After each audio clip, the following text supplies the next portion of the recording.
Oylanmanam diydin etti, tutturman hiç kollanlaram. Ondan beri aylar geçti, yamara yıllar düştü.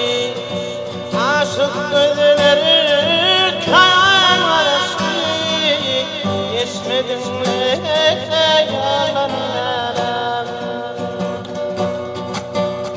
Aşık gözleri kan açtı, geçmedin mi yalanlara?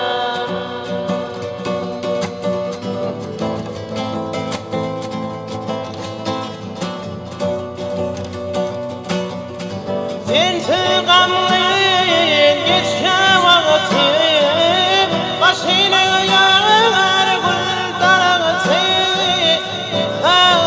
yıkav gül darağıtı. İrdin işte benim batıyım, açılmaz mı dillenlere?